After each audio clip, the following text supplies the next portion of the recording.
1987, The Ghost of a Beautiful Girl, aka A Chinese Ghost Story, saw daylight. There's no reliable data available about budget and the box office numbers of the elaborate Tsui Hark Hong Kong production. It was a big success in Asia and Hong Kong, but in China itself mainly through pirated copies. The official release was not until 2011. The fantasy movie won several awards, has quite rightly his cult status, and is one of the best modern wuxia films, Chinese wuxia. Besides the 5 feature films so far, there was also a Chinese ghost story, The Tsui Hark Animation, in 1997, with some elements of the original story. In this beautifully animated children's movie, a young debt collector falls in love with a ghost and gets to deal with a variety of ghost hunters who wants to destroy them. In 2003, the 40-part TV series Eternity, a Chinese ghost story, was also released. Thanks God, of course, sadly only in Asia. Oh, what a pity.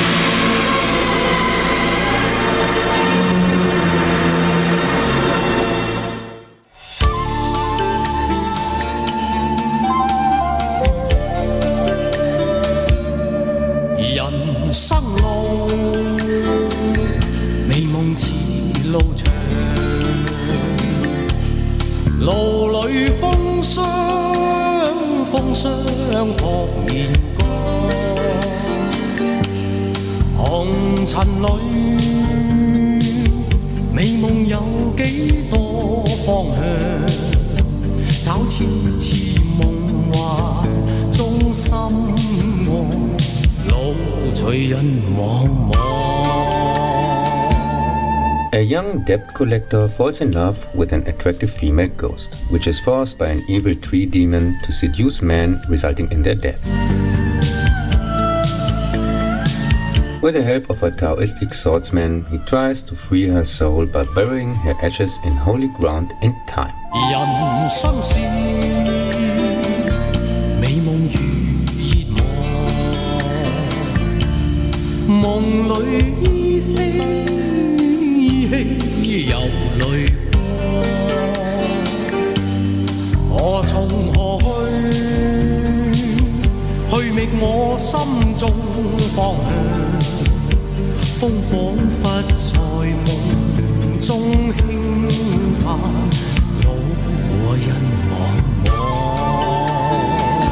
The first time I've read about Chinese Ghost Story was in a movie magazine, where somebody was praising part 3. That was 1991. Me and my friends often used it as an example for mysterious movies which for some reason never got a European release and that we will probably never be able to watch in our lifetime. When 1 year later the trailer for the first part aired on TV, even with a German dub, it was a kind of a big deal for us. To watch it, we went the first time to an art movie theater in a faraway city, as it seemed like the only place where the movie actually was shown. But what we didn't know at that time, only in Cantonese. A Chinese Ghost Story is the best ghost movie I know and creates the perfect balance between drama, romance, comedy, fantasy and action.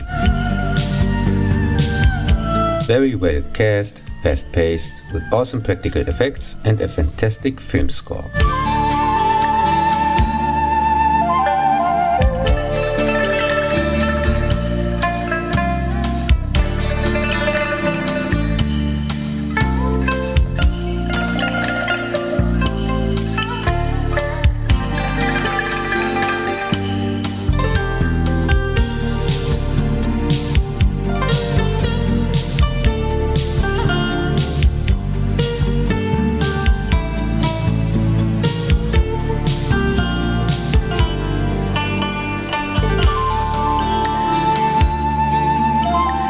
For reasons, Ling returns to the enchanted place where he lost his great love, Xu Seng. Meanwhile, a demon in form of a high-ranked minister is spreading fear and terror, resulting in Ling's wrongfully arrest by the corrupt authorities. He manages to escape, gets picked up and confused for somebody else by comic relief rebels wannabes, and for reasons, one of the women looks exactly like Xu Seng. The attempt to bring all 3 main characters back, even though the story is already told, seems forced. Part 2 is more elaborate, but still much weaker than its predecessor, and switches from my taste to too often between deadly seriousness and silly slapstick, but entertaining and thanks to the practical effects and the good cast, still recommendable. A young monk and his master spend for reasons the night in the Ghost Orchid Temple from part 1. While the old master faces the challenges of the demons, his students fall in love with an attractive female ghost, which is dominated by an evil tree demon, also similar to part 1. Even though part 3 allegedly takes place 100 years after part 1, and all ghosts/returning actors seem to have convenient amnesia, in my opinion it's simply a remake, which of course does not even come close to the original, but is still more entertaining than part 2.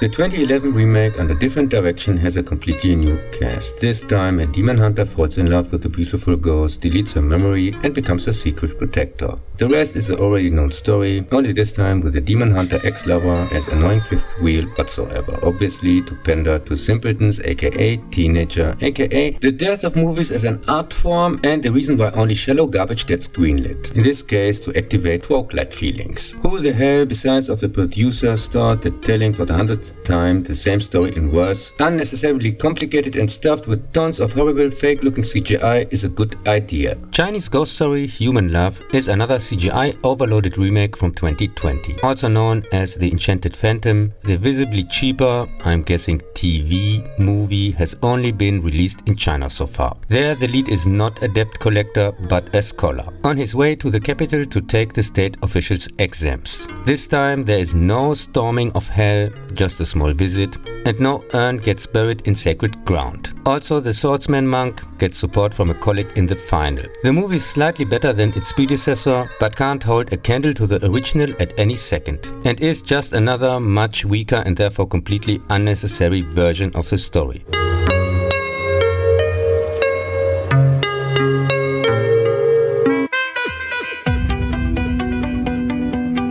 The genre wuxia is very popular in Chinese literature and movies and differs from ordinary martial arts. For example, the kind that can be seen in Bruce Lee films. These normally don't have fantastic elements and put the main focus on Chinese fist fighting like wushu or kung fu. Wuxia stories come usually with fantastic elements and are often about swordsmen, battle soldiers and so on, set in historical or pseudo-historical locations. Ich bin mittendrin und geb mich allem hin, aber schaut man hinter die Kulissen, dann fängt es immer so an. Ich schlafe immer zu lang, krieg's nicht hin und fühl mich deshalb beschissen. The most significant influence on this genre had certainly the three classics by wuxia pioneer King Hu. 1966, Come Drink With Me, 1967, Dragon Gate Inn, where for the first time ever wirework was used, and 1971, A Touch of Zen.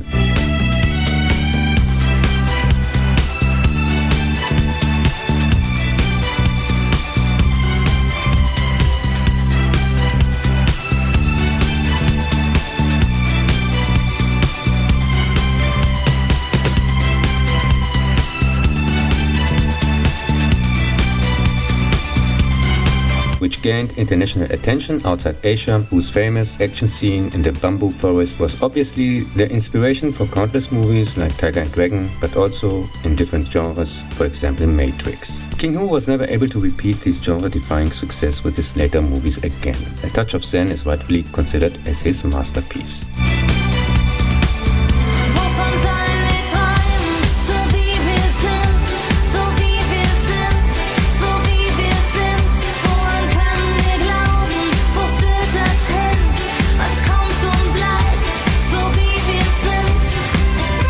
Apart from the Chinese Ghost Story trilogy 1987 to 1991, Ching Siu-tung also directed the much weaker Swordsman trilogy 1990 to 1993, which he more or less took over from King Hu, who left the project during shooting of part 1 after a dispute with producer Tsui Hark. The Swordsman movies are about a mysterious scroll in which magic-like fighting techniques are described. The first two parts are kind of funny and entertaining, mainly because of the crazy and elaborate practical effects.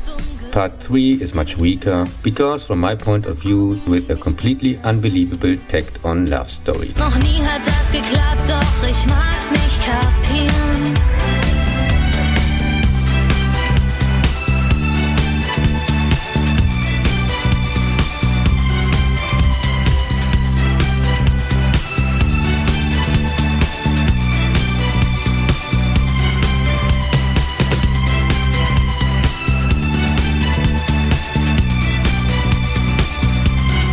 Jing Xiu-tung is also in many well-known movies like Shaolin Soccer from 2001 or Hero from 2002, action choreographer.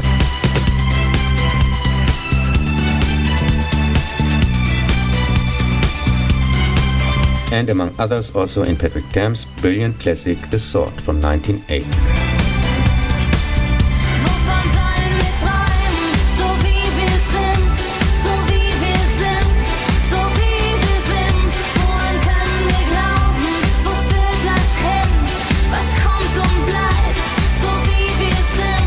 Which at that time, together with A Touch of Zen, drew my attention to this genre. Duel to the Death from 1983 is his fast-paced, extremely exciting directional debut, which deals with the annual sword fighting between Japan and China, which usually takes place until one of the fighters dies. Similar to The Sword, the movie stands out with an intelligent and serious plot, a never-ending flood of crazy ideas and practical effects, and of course breathtaking, spectacular sword-fighting scenes.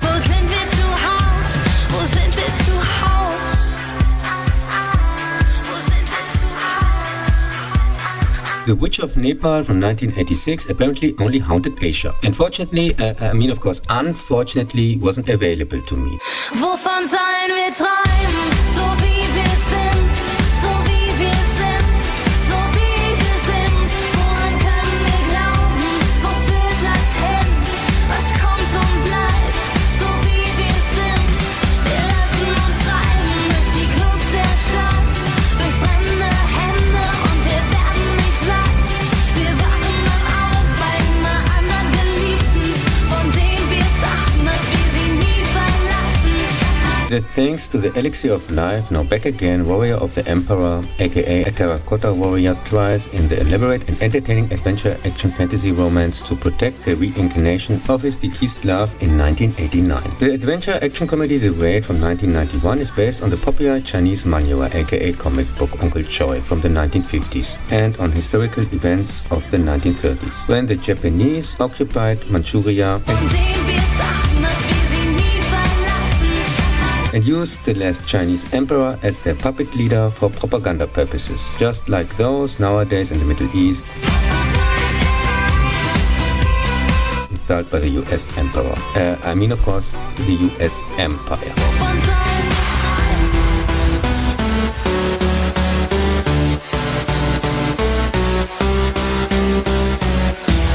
The story of the partially unbearable silly fantasy action comedy The Mad Monk from 1993 follows a dragon fighter.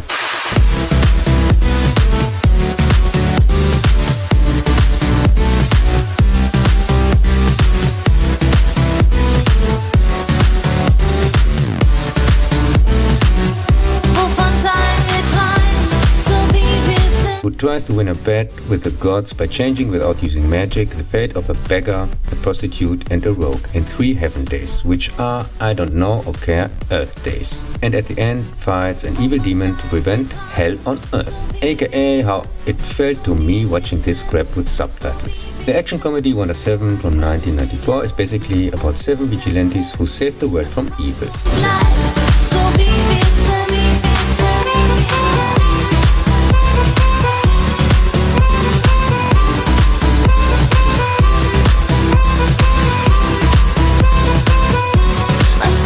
To take down an arm dealer, they use their motorcycles as well as their weapons and of course kung fu. The movie has an overcomplicated plot, okay action and barely funny gags. The laughable bad Indiana Jones copy Dr. Y in the scripture with no words from 1996 is about Mr. Zero Charisma Jet Li, which has here in all seriousness the name Action King. I guess Super Duper Man was too subtle. In the extremely funny and well-done gambler action comedy Conman in Tokyo from 2000, the king of gamblers helps his idol to take revenge on an old adversary. The movie is highly recommendable and a real insider tip. In 2002, a naked weapon showed up. A villain kidnaps 13-year-old girls from all over the world to train them as killers on a desert island.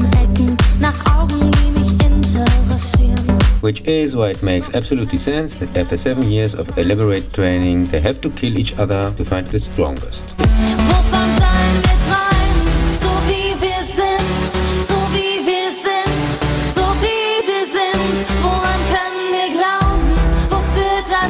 This nonsensical, boring crap has some nice action scenes, I guess, but zero entertainment value whatsoever. In the Snorfest Belly of the Beast from 2003, a father is looking for his kidnapped daughter. Steven Seagal, who has been avoiding good scripts since the 90s like The Devil Avoids Holy Water, provides, as usual, for a lot of involuntary laughs. 2008, an Empress and the Warriors killed more people through boredom than actual fighting. In the completely uninteresting, far-fetched romantic war drama, a princess has to decide between love and throw. The Sorcerer and the White Snake from 2011 should be better called The Ghostbusters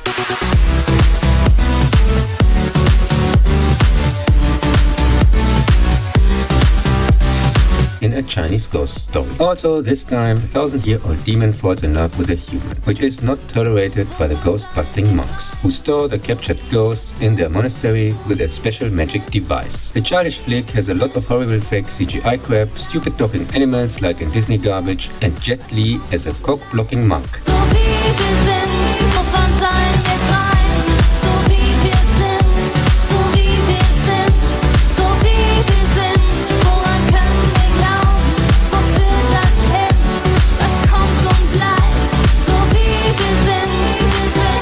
The also completely uninteresting CGI fest Jade Dynasty from 2019 is an adaptation of the same named novel. It follows the story of a kind-hearted village boy who becomes, after a massacre, a student of the Wing Chun. There he learns martial arts and has a complicated relationship with two beautiful girls.